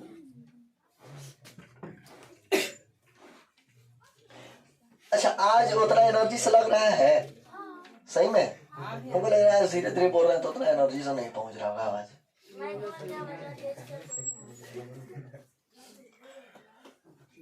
चलो देखा जाए आगे। वास्तविक प्रतिबिंब और काल्पनिक प्रतिबिंब में हमेशा अंतर पूछ ही देता है कि वास्तविक प्रतिबिंब तथा काल्पनिक प्रतिबिंब में अंतर स्पष्ट करें। तो सुनना इसके बारे में अंतर कोची कोची है। पहला अंतर यही बोलेंगे, वास्तविक प्रतिबिंब, ये मत बोल देना वास्तविक प्रतिबिंब वास्तविक होता है, काल्पनिक प्रतिबिंब काल्पनिक होता है। कोई अंतर है? अंतर नहीं। यही मत बोल देना वास्तविक प्रतिबिंब व से शुरू होता है, काल्पनिक प्रतिबिंब क से शुरू होता है। नहीं होता है एकदम। एक शादी के लिए कार्ड बना, कहते शादी के कार्ड है क से शुरू होता है जबकि कुछ करे ख से शुरू होता है। चल देखो मंत्र स्पष्ट रहते करे। लड्डू खरीदे जाए तो वहाँ जीवन काल पूछे लगा कि अगर जीवन काल कितना दिन का है तो वो बता भाई 20 से 120 दिन, दोनों ऐसा नहीं। चल देखो आगे। इसके बारे में प्रतिबिंब को देखो, वास्तविक और काल्पनिक को सुनो रे। वास्तविक प्रतिबिंब कहाँ बनता है? लिखवा। वास्तविक प्रतिबिंब कहाँ बनता है? दर्पण के आगे कि पीछे? अभी बता रहे थे ना, सुनाई दिया था तुमको भी सुनाई दिया था ना। तो वास्तविक प्रतिबिंब कहाँ बनता है? दर्पण के आगे। लेकिन काल्पनिक कहाँ बनता है? पीछे। दर्पण के पीछे। इसीलिए दिखाई नहीं पड़ता। पीछे आइए तो दिखाई कुछ पड़ते। काल्पनिक प्रतिबिंब दिखाई नहीं पड़े, उसका ना वो पीछे आइए तो दिखाई नहीं पड़ेगा। तो वास्तविक बनेगा दर्पण के आगे और काल्पनिक दर्पण के पीछे। अच्छा ये बताओ, वास्तविक प्रतिबिंब सीधा कि उल्टा? सीधा। तो वास्तविक प्रतिबिंब उल्टा का दे 24 घंटा सही समझा रहे हैं। वास्तविक प्रतिबिंब उल्टा होता है जबकि काल्पनिक प्रतिबिंब। और अंतर देखो क्या है? वास्तविक प्रतिबिंब किरणों के वास्तव में मिलने से होता है, किरणों के वास्तव में मिलने से होता है। परावर्तित किरणों के ना, परावर्तित किरणों को वास्तव में मिलने से होता है, जबकि काल्पनिक प्रतिबिंब परावर्तित किरणों के काल्पनिक रूप से मिलती है। यही ना? बोलो 3 अंतर हुआ। और सुनो, वास्तविक प्रतिबिंब अगर कहीं बन रहा है तो हम उसको पर्दा पे उतार सकते हैं, लेकिन काल्पनिक प्रतिबिंब को हम लोग पर्दा पे नहीं उतार सकते हैं। प्रोजेक्टर वाला टीवी कौन कौन देखे हो? तो प्रोजेक्टर जब भी देखते हैं तो फोनवा को देखना, जब भी खोजते हैं तो प्रोजेक्टर में उल्टा दिखाई पड़ता है और प्रोजेक्टरवा फिर पर्दा पर सीधा कर देता है। तब जो प्रोजेक्टर में प्रतिबिंब बनता है वो वास्तविक है कि काल्पनिक है? वास्तविक है, इसीलिए तो पर्दा पर उतार दिया। यानी कि प्रोजेक्टर में बना हुआ जो प्रतिबिंब रहता है वो कैसा रहता है? वास्तविक, इसीलिए वो पर्दा पर उतर जाता है। तो याद रखना, वास्तविक प्रतिबिंब को पर्दा पर क्या कर सकते हैं? उतार सकते हैं, लेकिन इसको पर्दा पर नहीं उतार सकते हैं। अब बता, तुम अपने फेस को ऐनक में देखते हो, उसको पर्दा पर उतार दो, कैसे उतरेगा? अरे कभी पॉसिबिलिटी है उतरने की? यानी कि वो काल्पनिक बनता है, घर में सीधा रहता है। तो याद रखेंगे कि पर्दा पर काल्पनिक प्रतिबिंब को हम लोग नहीं उतार सकते हैं। तो ये बताओ, वास्तविक प्रतिबिंब और काल्पनिक प्रतिबिंब सभी को समझ में आया? बोलो। तो यहाँ तक ई प्रतिबिंब वाला पार्ट सभी को क्लियर है? पक्का ना? प्रतिबिंब में किसी को कोई दिक्कत ना, कंफ्यूजन ना? अब आगे चले दर्पण में। प्रतिबिंब क्या है? डिफिनेशन फिर से बोल दो, सभी को क्लियर हो जाएगा। बोलो तो। किसी स्रोत से आने वाली प्रकाश की किरणें दर्पण से परावर्तन के जिस बिंदु पर या मिलती हुई उसे क्या कहते हैं? प्रतिबिंब कहते हैं। अच्छा, वास्तविक प्रतिबिंब क्या है? किसी बिंदु स्रोत से आने वाली प्रकाश की किरणें परावर्तन के जिस बिंदु पर पर वास्तव में मिलती है उसे काल्पनिक प्रतिबिंब क्या है? तो किसी बिंदु स्रोत से आने वाली प्रकाश की किरणें परावर्तन के वास्तव में ना मिल करके काल्पनिक रूप से जिस बिंदु पर गधा मिलती हुई प्रतीत होती है उसे क्या कहते हैं? काल्पनिक प्रतिबिंब। क्लियर? हाँ, उल्टा वाला गधा लिखो इन दोनों में अंतर कुछ होता है। वास्तविक प्रतिबिंब दर्पण के आगे बनता है, जबकि काल्पनिक प्रतिबिंब दर्पण के वास्तविक प्रतिबिंब हमेशा उल्टा होता है, जबकि काल्पनिक प्रतिबिंब वास्तविक प्रतिबिंब में परावर्तित किरणों वास्तव में मिलती है, लेकिन काल्पनिक प्रतिबिंब में परावर्तित किरणें वास्तव में नहीं मिलती है। वास्तविक प्रतिबिंब को पर्दा पर उतार सकते हैं, लेकिन काल्पनिक प्रतिबिंब को पर्दा पर। बोलो क्लियर की दिक्कत? क्लियर है ना सभी को? चलो आगे देखा जाए।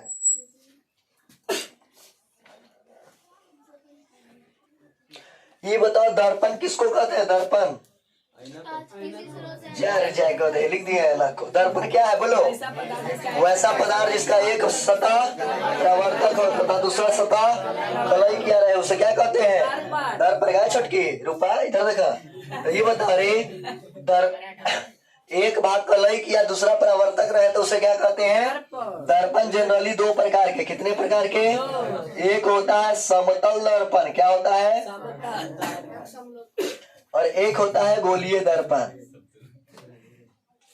एक होता है समतल दर्पण और दूसरा क्या होता है? गोलीय दर्पण। समतल दर्पण क्या होता है? तो वैसा दर्पण जिसका परावर्तक सतह सीधा हो, यानी कलई कर एगो भाग रहे लेकिन परावर्तक सतह कैसा हो? सीधा।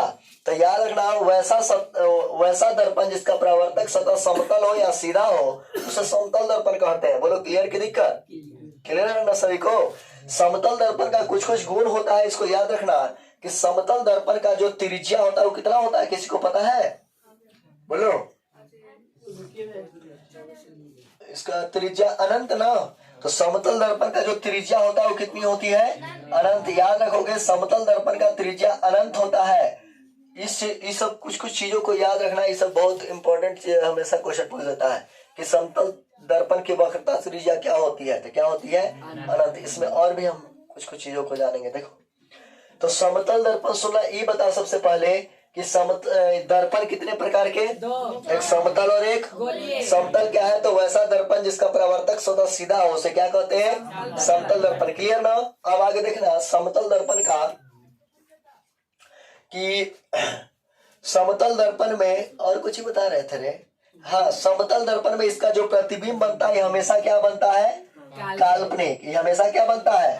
हमारे जो घर में ऐनक होता है वो समतल ही रहता है। कैसा रहता है? कम समतल है। तो कितना भी दूरी पे खड़ा रहो तुम्हारा प्रतिबिंब हमेशा सीधे बनेगा। हमेशा कैसा बनेगा? सीधा। यानी हमारे घर में जो प्रयुक्त होते हैं ऐनक कैसा रहता है? समतल दर्पण रहता है। यानी कि समतल दर्पण का प्रतिबिंब हमेशा काल्पनिक बनता है। हमेशा दर्पण के कहाँ बनेगा? पीछे। समतल दर्पण है तो प्रतिबिंब कहाँ बनेगा? दर्पण के पीछे। हमेशा सीधा बनेगा, पर्दा पर नहीं उतार सकते हैं। क्लियर है ना सभी को? अब आगे देखते हैं समतल दर्पण का और भी कुछ गुण था का। बोलिए।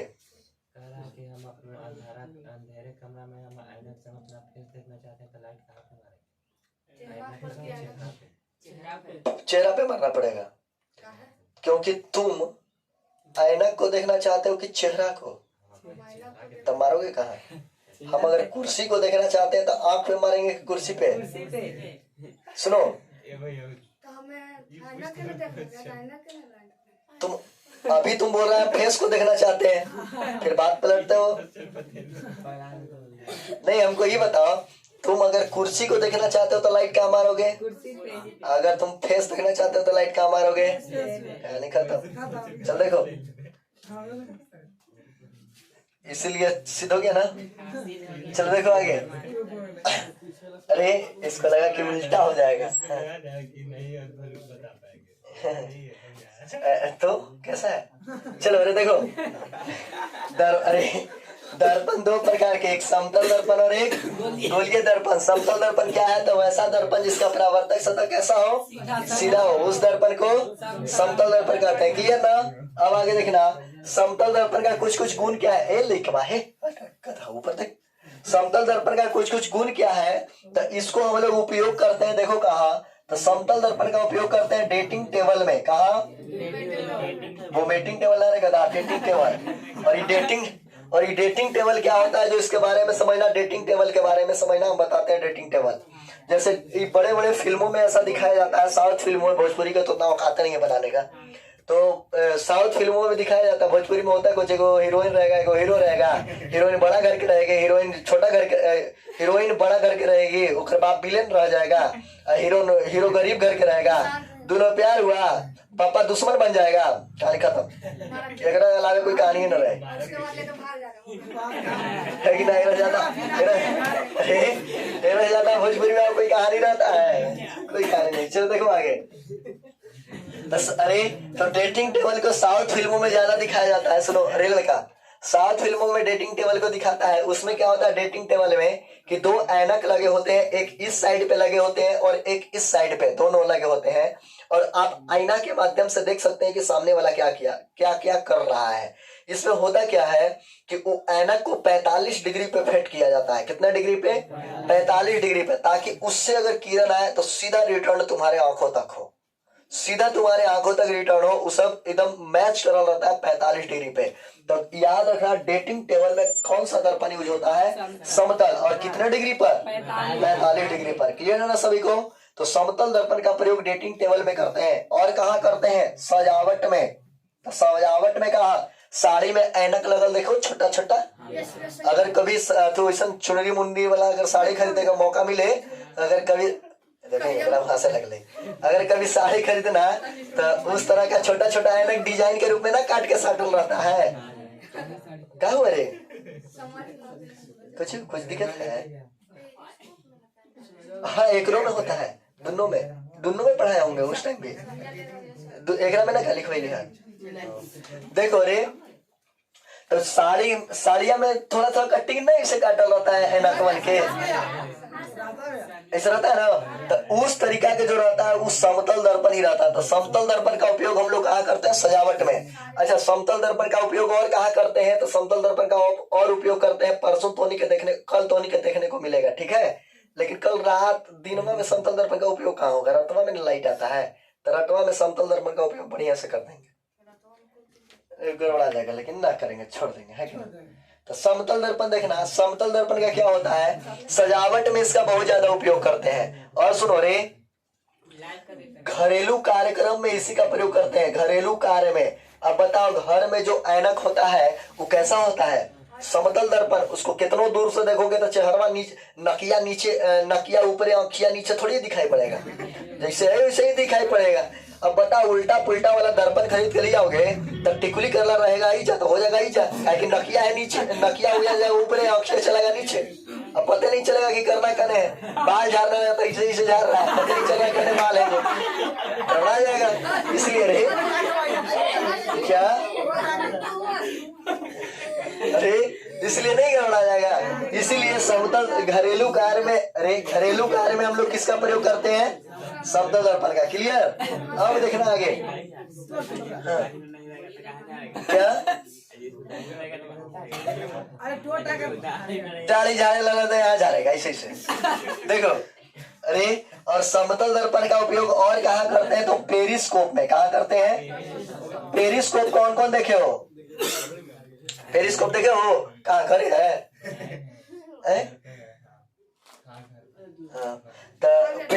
रहता है, उसको बनाना बहुत इजी होता है। तो पेरिस्कोप को इस तरीका से बनाया जाता है। समतल दर्पण ना मिला है, इसी सब कहां से ले लिए? समतल दर्पण इस प्रकार से ही होता है, इस प्रकार की आकृति होती है जिसको हम लोग क्या कहते हैं? समतल दर्पण। इसका अरे लड़का ए उल्टा कर दिया इससे रे, सीधा होता था ना, ऐसे होता था। देखो हम उल्टा बना रहे पे इसको। हाँ वही तो कहे कि थोड़ा थोड़ा गड़बड़ा रहा है।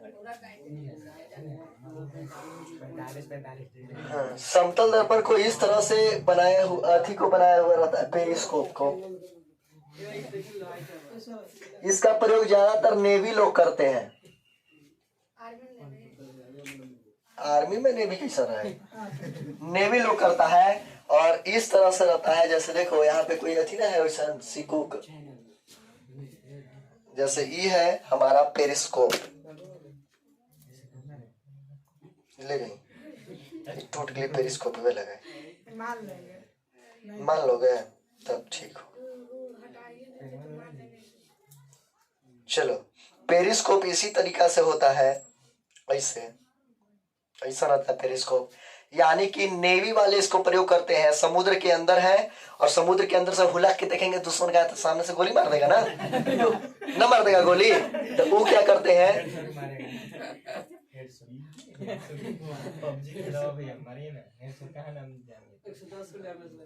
तब देखो अरे अगर कोई बंदूक के नाम बता देगा तो बंदूक रख ले।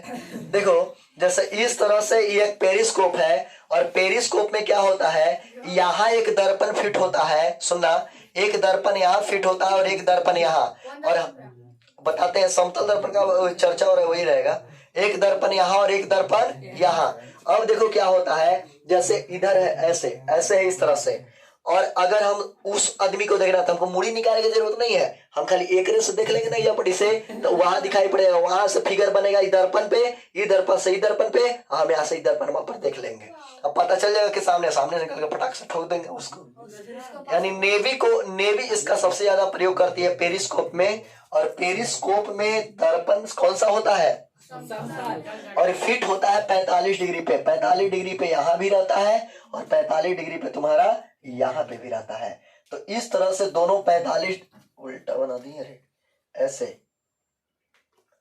45 डिग्री पे तुम्हारा यहाँ भी रहेगा और 45 डिग्री पे तुम्हारा यहाँ भी रहेगा। तो ये दोनों 45 डिग्री पे फिट होता है, 45 डिग्री पे दोनों फिट होता है। तो याद रखना पेरिस्कोप में कितने समतल दर्पण होते हैं, दिख रहा है सभी को? तो पेरिस्कोप में 2 समतल दर्पण होते हैं और दोनों कितने डिग्री पे होते हैं, 45 डिग्री पे। तो ये बताओ समतल दर्पण का उपयोग सभी को क्लियर है? क्वेश्चन आता है समतल दर्पण के किन्हीं 2 उपयोगों को बताएं। तो समतल दर्पण के पहले तो लिख देंगे समतल दर्पण की परिभाषा, डायरेक्ट उपयोग लिखोगे वो गधाई वाला काम है। पहले कोई भी चीज को मलाई बर्फ लगाना जरूरी है, तो पहले उसको परिभाषा लिखेंगे। वैसा दर्पन जिसका परावर्तक सतह सीधा उसे समतल दर्पण कहते हैं। इसका निम्नलिखित गुण है, पहला समतल दर्पण द्वारा हमेशा अगर अति पूछे उपयोग पूछे, समतल दर्पण का उपयोग डेटिंग टेबल में करते हैं, समतल दर्पण का उपयोग सजावट में करते हैं, समतल दर्पण का उपयोग घरेलू कार्य में करते हैं, समतल दर्पण का उपयोग पेरिस्कोप में करते हैं। इसका गुण कुछ है और इसके गुण के बारे में भी देख लेना। अगर समतल दर्पण के सामने तुम डांस करोगे तो अगर डांस 10 मीटर प्रति सेकंड से तुम कमर लचकाओगे,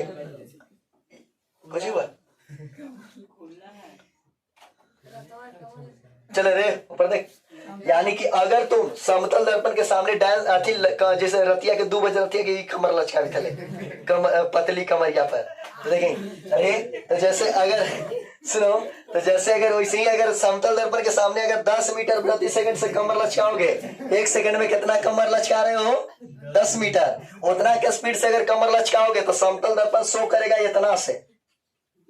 अब तुमको लगेगा कि वाह हम तो एकदम पूरा महान डांसर बन गए। और अगर समतल दर्पण के सामने 10 मीटर प्रति सेकंड से दौड़ोगे तो समतल दर्पण कितना से शो करेगा, 20 मीटर प्रति सेकंड से।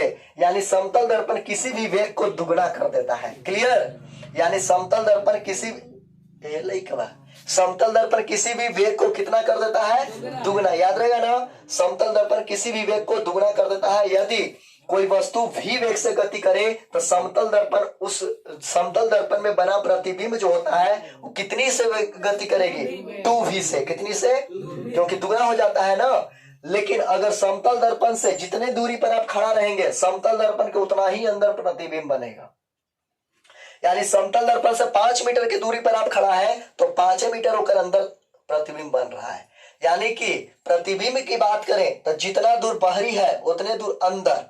लेकिन यदि हम वेग की बात करें तो वेग क्या कर देता है, समतल दर्पण दुगना कर देता है। तो ये बताओ समतल दर्पण का गुण समझ में आ रहा है कि नहीं समझ में आ रहा है? समझ में आया? तो क्या अब हम लोग गोलीय दर्पण पे चले? समतल दर्पण का उपयोग डेटिंग टेबल, सजावट, घरेलू कार्य, पेरिस्कोप।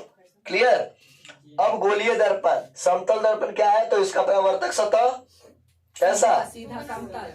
और गोलीय दर्पण क्या होता है? तो गोलीय दर्पण का परावर्तक सतह गोल होता है। कैसा होता है? गोल। वैसा दर्पण जिसका परावर्तक सतह गोल होता है उसे हम लोग गोलीय दर्पण कहते हैं। बोलो क्लियर की दिक्कत? क्लियर ना? वैसा दर्पण जिसका परावर्तक सतह गोल हो उसे कौन सा दर्पण कहते हैं? बोलो गोलीय दर्पण। वैसा दर्पण जिसका परावर्तक सतह गोल हो उसे गोलीय दर्पण कहते हैं। और गोलीय दर्पण हमारा दो प्रकार का होता है। एक होता है अवतल दर्पण और एक कौन सा दर्पण? उत्तल दर्पण। तो अवतल दर्पण उत्तल दर्पण दर्पण का प्रकार नहीं है बल्कि गोलीय दर्पण का प्रकार है। तो गोलीय दर्पण दो प्रकार का, एक अवतल दर्पण और एक उत्तल दर्पण। अवतल दर्पण क्या है? तो वैसा दर्पण जिसका परावर्तक सतह धंसल रहे।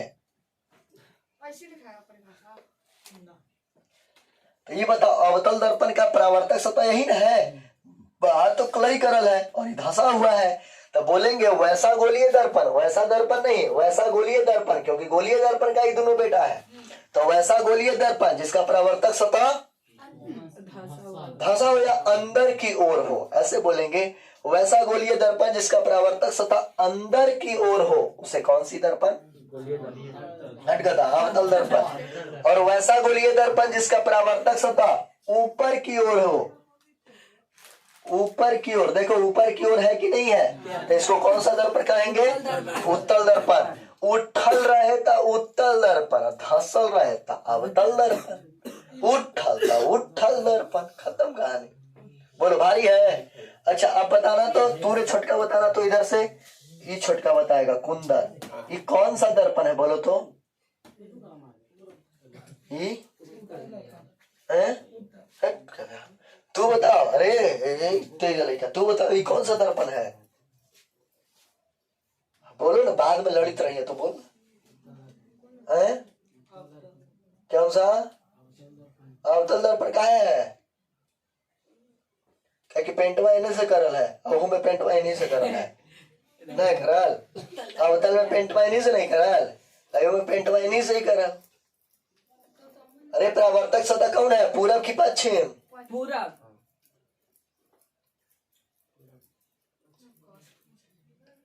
परावर्तक सतह कने है?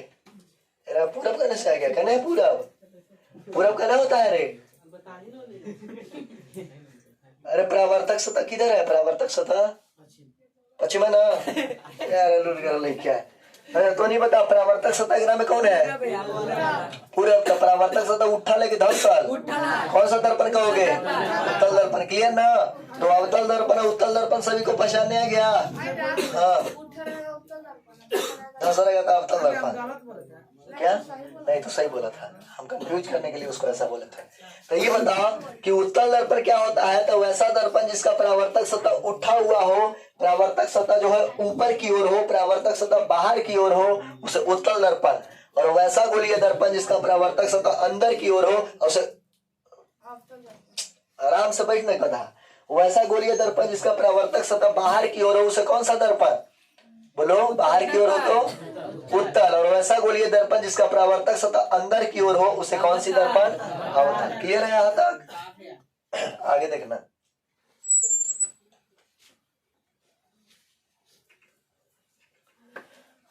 सबसे पहले हमने उत्तल दर्पण में चलेंगे, उसके बाद फिर अवतल दर्पण में चलेंगे कुछ कुछ चीजों को। जैसे मेरे पास ये है एक उत्तल दर्पण, तो नहीं बताना तो ये कौन सा दर्पण है?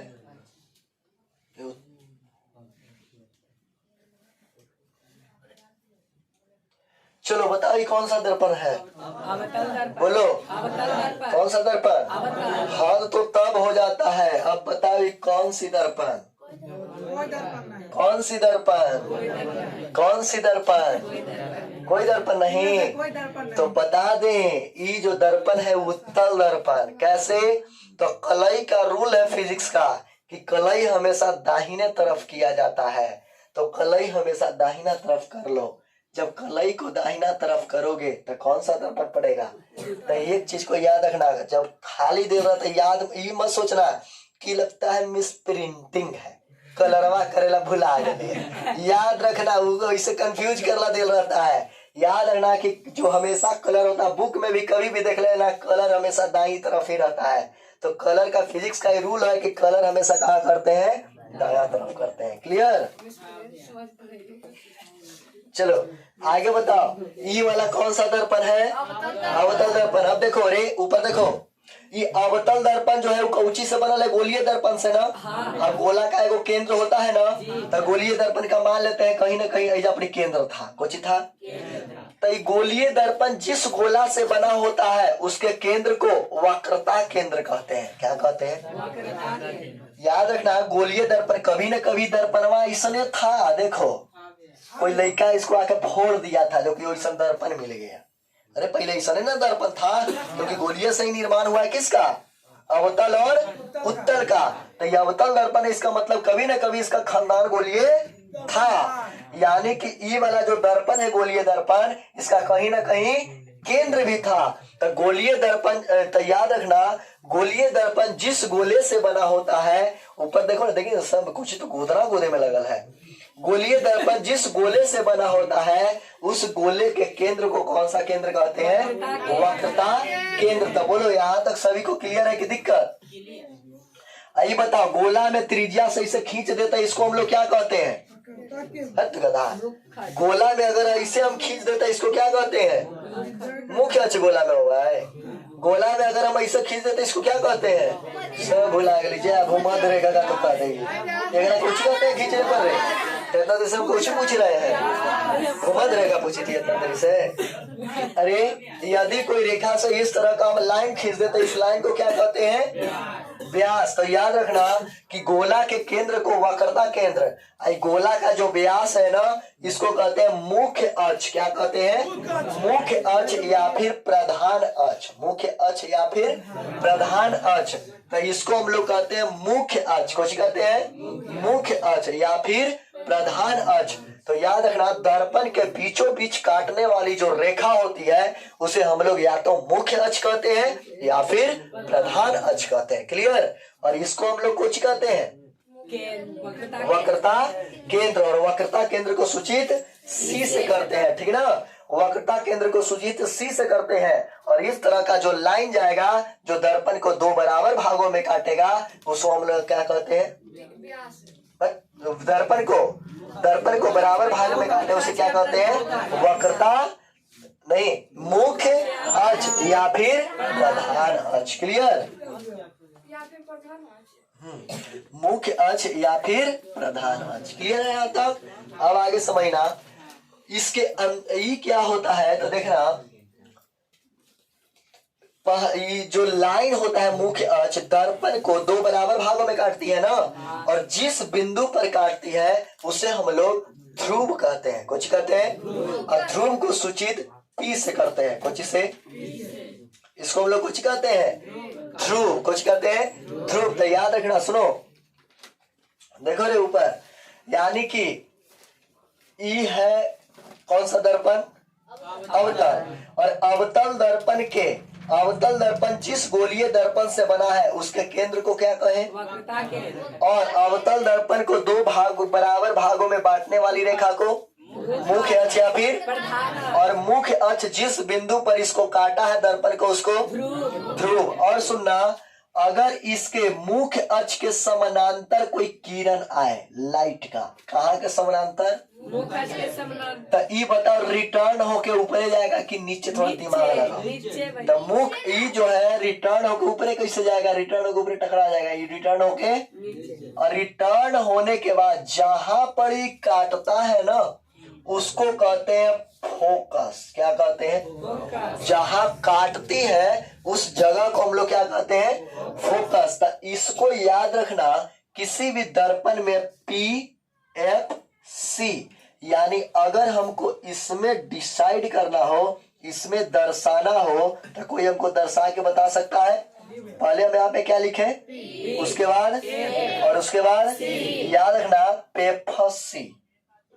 पेपसी। ऐसे मत करना PCF, करवाना नहीं है। पेप्सी से याद है ना पेप्सी, यानी पी फिर फ और फिर सी, यानी पहले पी रहेगा फिर एफ रहेगा फिर कौन रहेगा सी। तो याद रख सकते हो पेप्सी। बोलो क्लियर की दिक्कत? अच्छा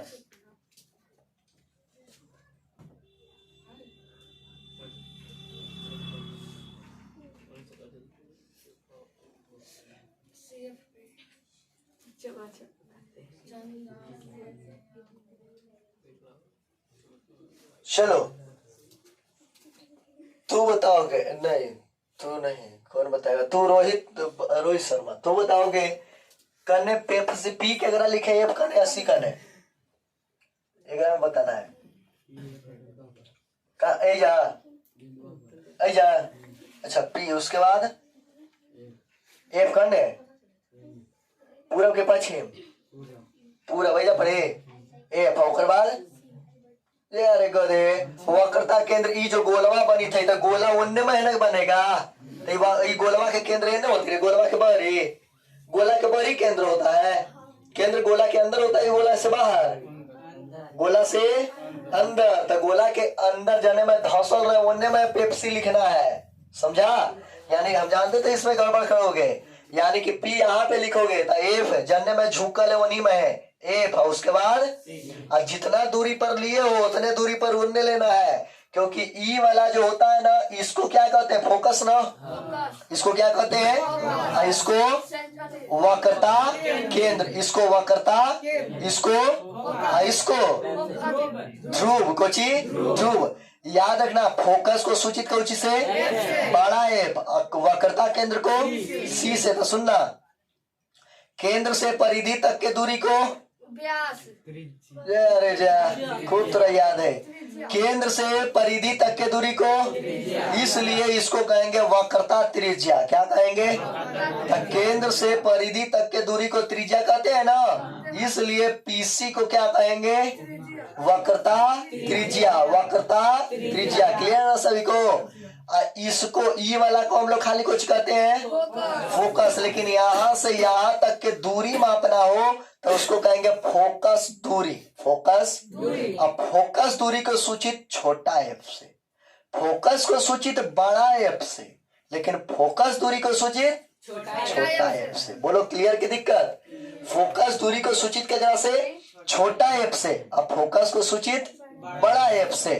ये बताओ जितना दूर ऊ उतने दूर, यानी जितना दूर ई उतने दूर रही है, तो ये बताओ जब ई वाला एफ तो ऊ कितना एफ ना, आई पूरा कोची है वक्रता, ये पूरा कोची है वक्रता, वक्रता त्रिज्या को सूचित, तो हम बोल सकते हैं कि आर बराबर 2 गो एफ, तो आर बराबर 2f, आर बराबर तो 2 एन सटल है तो एन, यानी आर के नीचे 2 लटक गया बराबर में रट्टा मार लो, एफ बराबर आर बाय। ये हमेशा क्वेश्चन पूछता है निम्नलिखित में एफ और आर में क्या संबंध है, तो एफ बराबर आर बाय, हर तो तब होता है जब इससे देता है एफ बराबर आर बाय 2 एफ बराबर आर, एफ बराबर 2r, फिर एफ बाई 2 बराबर आर।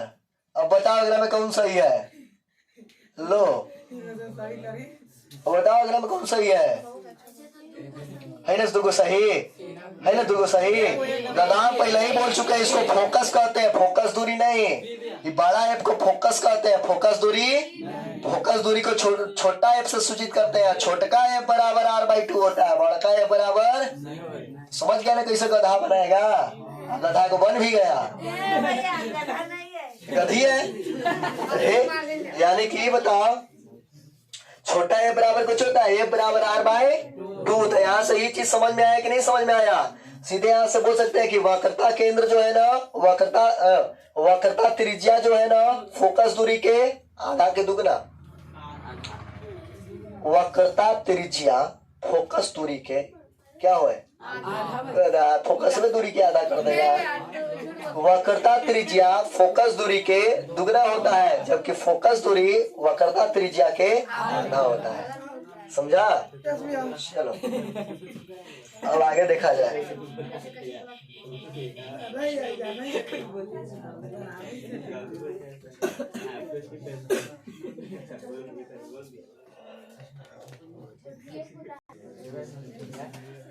आगे देखा जाए तो ये बताओ, अवतल दर्पण में कुछ कुछ चीजों को तुम लोग समझ चुके हो।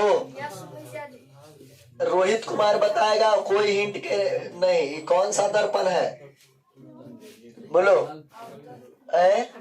अवतल। अच्छा, इसको कुछ कहते हैं, जो भी लाइनवा पा रहे हो कुछ कहते हैं।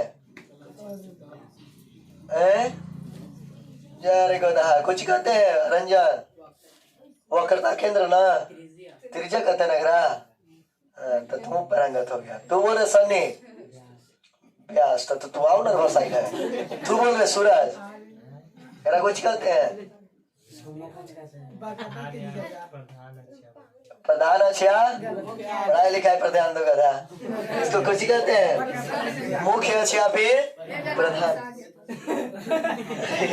इसको कुछ कहते हैं प्रधान अच्छा, फिर मुख्य अच्छा। अब देखो, और इसका जो इसका जो केंद्र होता है, केंद्रमा को कुछ कहते हैं हम लोग वक्रता केंद्र को सूचित सी से। ऊपर देखो, वक्रता केंद्र को सूचित सी से। और ई वाला जो है, इसको हम लोग क्या कहते हैं?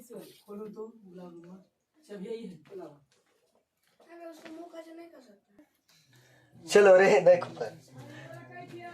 उधर वाला, ये देखो, ये कौन सा दर्पण है?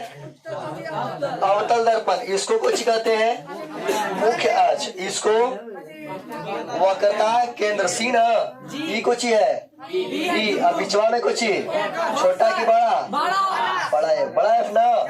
अब देखो, याद है सबको, क्लियर है? इसमें कुछ कुछ किरण आरेख को हम लोग को समझना है, और इसमें किरण आरेख को समझना। जब कोई किरण दर्पण इसके मुख्य अक्ष के समानांतर आती है, तो हम बताए हैं कि मुख्य अक्ष के जब भी समानांतर आए तो कहाँ से गुजरती है? मुख्य अक्ष के समानांतर आए तो कहाँ से गुजरेगी? फोकस से। बताए हैं ना कि नहीं बताए थे कुछ देर पहले कि समानांतर से जाती है तो मुख्य अक्ष को जहाँ पे काटती है उसको क्या कहते हैं? फोकस। कुछ कहते हैं उसको फोकस। अच्छा, ये बता रहे, सुनो सभी लोग, कि जब कोई मुख्य अक्ष के समानांतर जाए तो कहाँ से गुजरेगा? फोकस से। अब देखो रे, और यदि कोई लाइन फोकसे से चल जाए, देखो इसमें कुछ कुछ किरण आ रही है। अगर मुख्य अक्ष के समानांतर भेजोगे तो कहाँ से जाएगा? और यदि किसी को फोकस से ही भेजोगे तो कहाँ से जाएगा?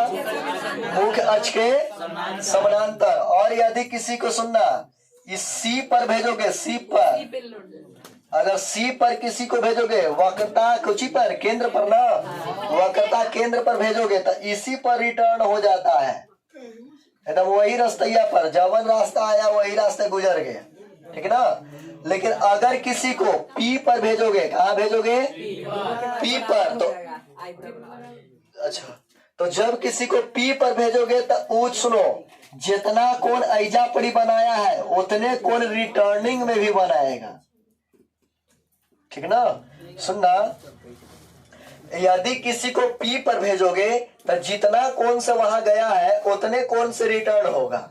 अगर सीधे भेजोगे एफ पर रिटर्न होगा, एफ पर ही भेजोगे सीधे रिटर्न होगा। इसको ऐसे याद रखना, सीधे चलाएंगे एफ से चलाएंगे, सी से चलाएंगे, पी से चलाएंगे, आपतन कोण परावर्तन कोण। क्लियर? ऐसे ही आएगा, सीधे चलाएंगे एफ से जाएंगे, एफ से चलाएंगे सी से चलाएंगे, उसी से अब पी से चलाएंगे, आपतन कोण परावर्तन कोण। तो याद रहेगा ना, सीधे चलाएंगे कहाँ जाएंगे? एफ से जाएंगे। यानी सीधे अगर कोई जाता है तो वेब से रिटर्न होता है। एफ से चलाएंगे यानी एफ से चलाएंगे तो सीधा रिटर्न होता है मुख्य अक्ष के, और सी से चलाएंगे वही मार्ग पे लौट जाएंगे, पी से चलाएंगे तो आपतन कोण परावर्तन कोण। तो बोलो याद रहेगा कि नहीं? सीधे चलाएंगे एफ से जाएंगे, एफ से चलाएंगे सीधे हो जाएंगे, सी से चलाएंगे उसी से लौट जाएंगे, और पी से चलाएंगे आपतन कोण परावर्तन कोण। बोलो यहाँ तक क्लियर की दिक्कत? अवतल दर्पण में कुछ कुछ किरण आरेख, अवतल दर्पण में वस्तु देख लेना है, फिर उत्तल दर्पण में, और उसके बाद ये चैप्टर द एंड हो जाएगा। इसमें कुछ कुछ चीजों को पढ़ लेंगे बस। तो इसको शॉर्टे में हम लोग देख लेते हैं, ज्यादा लॉन्ग देखने की जरूरत नहीं है। रिवीजन की तरह।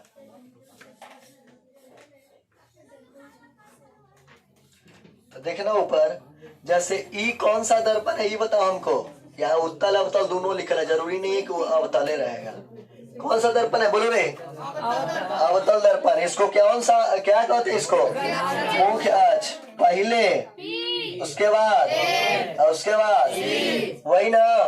अब देखो यदि कोई वस्तु, इसमें वस्तु के 6 स्थितियां हैं। कैसे कैसे है जो देखो, हो सकता है कि वस्तु अनंत से आ रहा हो, लाइट कहां से आ रहा हो, और अनंत से आने वाली लाइट दिखाई नहीं पड़ती है, तो मान सकते हो अनंत से लाइट आ रहा हो।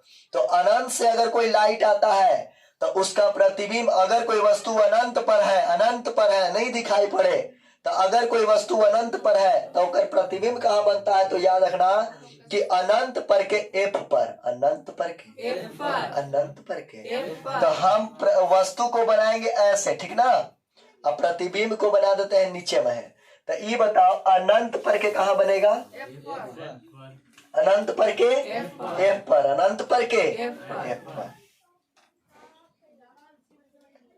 अनंत पर के एफ पर। क्लियर?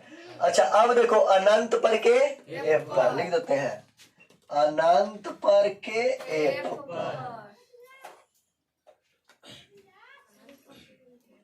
अब देखो अगर कोई वस्तु अनंत और सी के बीच में हो, जैसे मान लो कि अगर कोई कड़ौना से बिस्टॉल आना चाहता है तो पहले फोन करेंगे कहाँ है, तो कहेगा कड़ौना से बाहर है।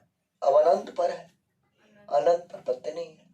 फिर आया तब पता चला कि अब कड़ौना पहुंचे वाला है, तब कहेंगे अच्छा यानी सी पर पहुंचे वाला है, सी पर पहुंचा नहीं है। तो सी और अनंत के बीच में है, यानी अनंत कड़ौना के बीच में है।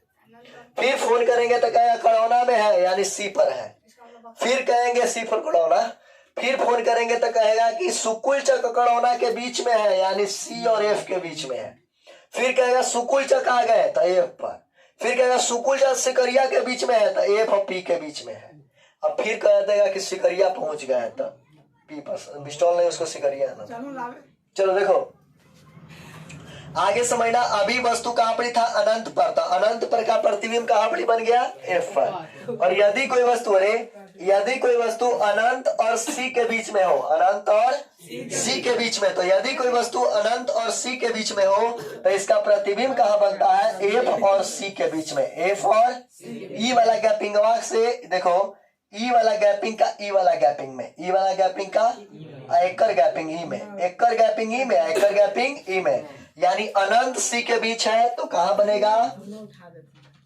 अनंत सी के बीच है तो बोलो कहाँ बनेगा? एफ और सी के बीच, यही ना। तो अनंत सी के बीच तो एफ सी के बीच। और अगर सी पर रहा, देखो यदि सी पर रहा, देखो ना कितना एकदम अथी है, गजब तरीका है। देखो एगो तरीका बताते हैं। ई पहले अनंत पर था तो ई कहाँ था? एफ पर। ऐसे मान लो ये दोनों 90 साल से बिछड़ा हुआ यात्री है, ठीक है। अरे बहुत पुराना है, ये सब दोस्त है, बिखरा हुआ है, और ये दोनों मिलना चाहता है। तो ई आ रहा है इधर, तो उसको कहाँ जाना होगा? तभी ना मिलेगा। ई जाएगा ओन्ने, वो भागेगा ओन्ने, तो मिल जाती दोनों। ई जाएगा एन्ने तो इसको कहाँ होगा? तब ना मिलेगा। यानी ई है अनंत पर, तो ई कहाँ? एफ पर। ई आ गया अनंत सी के बीच, तो यू एन्ने एक डेग बढ़ेगा तो एफ सी के लिखे, अनंत सी के बीच, एफ सी के बीच। एक डेग और बढ़ेगा तो कहाँ पहुंच गया? गदाई सी पर। तो यू एक डेग बढ़ेगा तो, यानी कि जब इस सी पर पहुंचेगा तो वो भी कहाँ पहुंच जाएगा? सी पर, यानी सी पर के सी पर। अब देखो अगर ये एक डेग एने बढ़ेगा तो ये एक डेग कहाँ बढ़ जाएगा? अब मिलवा नहीं किया, वो ऊपरे था ना इसलिए नहीं मिला। तो ये एक डेग एने बढ़ेगा तो ये एक डेग, तो एफ सी के बीच, तो ई कहाँ बनेगा? सी और अनंत है ना इन्हें, यानी कि ई अगर सी एफ के बीच जाएगा तो ई कहाँ चल जाएगा? सी और अनंत के बीच। देखो लिख दिए एफ सी के बीच तो अनंत सी के बीच, वही चीज वह है। और यदि ई भाग जाएगा अनंत पर तो ई फिर कहाँ चल जाएगा? एफ पर। तो अनंत पर के, अब फिर अगर ई एन जाएगा तो अब अनंत से दूर कहाँ जाएगा? तो अगर ये एन ट्रांसफर हुआ कहीं तो ई चल जाएगा दर्पण के पीछे, दर्पण के। तो अगर एफ और पी पर प्रतिबिंब वस्तु रखल है तो उसका प्रतिबिंब बनता है दर्पण के पीछे। और हम जानते हैं कि दर्पण के पीछे बना हुआ प्रतिबिंब कैसा रहता है? काल्पनिक रहता है। यानी ये प्रतिबिंब कैसा बनेगा? बाकी सब वास्तविक है, वास्तविक है तो उल्टा के सीधा, लेकिन ई वाला प्रतिबिंब तो अवतल दर्पण में वास्तविक भी बन रहा है और काल्पनिक उल्टा भी और सीधा याद रखना सी पर के सी पर जो बनता है ना वो बराबर बनता है। कैसे बनता है? अगर ऊपरे वाला छोटा ऊपर वाला और नीचे वाला तो याद रखोगे कि जब अनंत पर रहेगा तो एफ पर बनेगा छोटा रहेगा, वास्तविक रहेगा और उल्टा रहेगा। अनंत सी के बीच एफ सी के बीच छोटा रहेगा, वास्तविक रहेगा, उल्टा रहेगा। सी पर के सी पर बराबर रहेगा, वास्तविक रहेगा, उल्टा रहेगा। एफ पी के बीच है तो दर्पण के पीछे काल्पनिक रहेगा, बड़ा रहेगा, सीधा रहेगा। तो इस तरह से ई अवतल दर्पण का क्या था? प्रतिबिंब। वही चीज उत्तल दर्पण का है तो उत्तल दर्पण का भी प्रतिबिंब ज्यादा कुछ है नहीं। यह अवतल दर्पण, यह उत्तल दर्पण।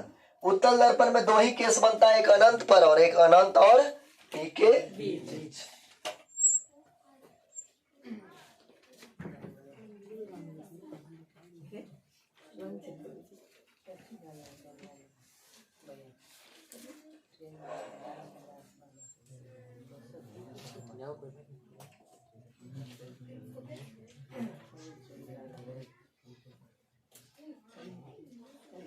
ये कौन सा दर्पण है बोलो तो? उत्तल दर्पण। उत्तल दर्पण ना, ये है पी ई एफ। अब देखो वस्तु को कहाँ रखोगे? इस पूर्व साइड में कि पश्चिम साइड में? पश्चिम में कैसे रखेंगे वस्तु को? एने वस्तु को रखेंगे तो परावर्तक सतह इधर है, लाइट वो तो रिटर्न होना चाहिए, तो इन्हें कल इधर लाइट रिटर्न होगा, इसलिए हमको वस्तु को इन्हें रखना होगा। तो इन्हें है कहाँ? एगो अनंत है, एगो कोची है पी। तो एक बार वस्तु अनंत पर रहेगा, एक बार वस्तु कहाँ रहेगा? अनंत पी के दुए। वो कैसे बनता है ग्राम में? तो यदि वस्तु अनंत पर हो तो उसका प्रतिबिंब एफ पर बनता है, पता है ना?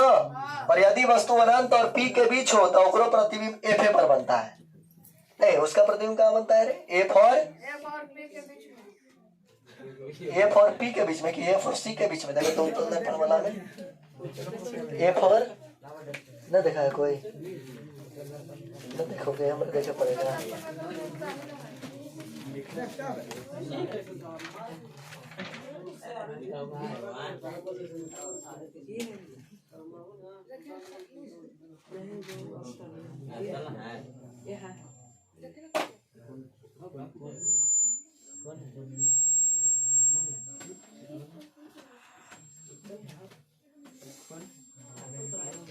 होकर हाँ यही, यानी अनंत और पी के बीच रहेगा तो इसका प्रतिबिंब कहाँ बनेगा? एफ और पी के। ये हमेशा दर्पण के उल्टा साइड ही बन रहा है, इसलिए इसमें हमेशा कैसा प्रतिबिंब बनता है?